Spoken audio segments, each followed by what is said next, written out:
ஆசான்கள் நிரம்பிய அவையை வணங்குகிறேன். SRV பள்ளி என்பது ஒரு பெயர் மட்டுமல்ல. SRV என்பது 20 ஆண்டு கால வரலாறு. 1, 2 என்று சொல்ல முடியாது.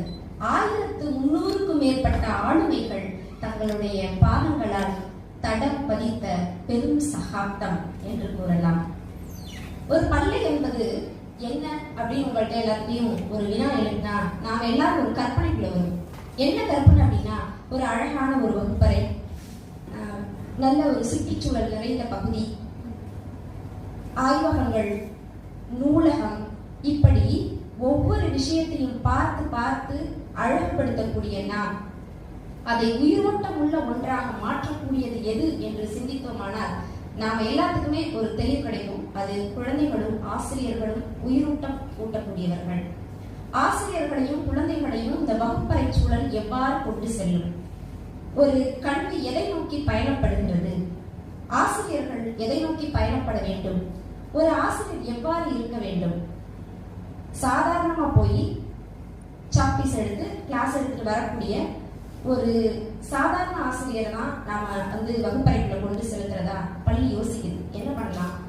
ஆசிரியர்களுடைய ஒரு பார்வை பன்முகத்தன்மை கொண்டுதான் மாறணும்.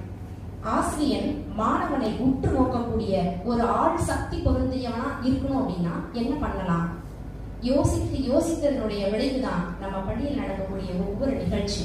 நான் பட்டியலிட வேண்டிய அவசியமே இல்லை. உங்க எல்லாத்துக்கும் தெரியும், நம்ம எல்லாத்துக்கும் தெரியும். கனவு ஆசிரியரை நோக்கிய பயணம் தான் நமக்கு தொடக்கத்துல இருக்கு. கனவு ஆசிரியரை நோக்கி பயணப்படுகிறனா கனவு மெய்ப்பட வயிற்று தலைமைகள், வேருக்கு நீர், இப்படி அடுக்கிக் கொண்டே போகலாம். ஒவ்வொரு நிகழ்வும் எதை நோக்கி பயணப்படுகிறது? ஒவ்வொரு நிகழ்வும் எதை நோக்கி பயிரிடப்பட்டு கொண்டே செல்கிறது என்று நோக்கும் பொழுது அவற்றினுடைய பதிலாக நம்மளுடைய பயணம் நிகழ்கிறது. நம்மளை பார்த்த உடனே நல்லா இருக்கீங்களா அப்படின்னு கேட்கறதானே வழக்கம். நம்மளை பார்த்த உடனே நம்மளுக்கு கேட்கப்படுகிற கேள்வி என்ன தெரியுமா? இன்னைக்கு நீங்க இந்த புக்கு படிச்சீங்களா? இந்த வார மேகசின் நீங்க பாத்தீங்களா? ஒரு மீட்டிங் எல்லாரும் வாங்கப்பா அப்படின்னு சொன்னா மற்ற பள்ளியில எல்லாம் நோட்டு பேனா எடுத்துட்டு தான் போவோம்.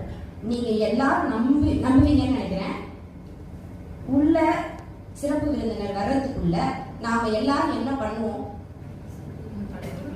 முதல்ல இன்னைக்கு வந்த நாளிதழை எடுத்து புரட்டி அதுல இருக்கக்கூடிய நடுப்பக்கத்தை தேடி என்ன கேட்டுருவாரோ அதுல பள்ளி சம்பந்தமா ஏதாவது வந்திருக்கா? எல்லாத்துக்கும் நினைவிருக்குன்னு நினைக்கிறேன். ஒரு முறை சமஸ் அவர்கள் வந்திருந்தாங்க. அப்ப எல்லாரையும் பார்த்து கேட்டாங்க, இங்க இருக்கக்கூடிய ஆசிரியர்கள்ல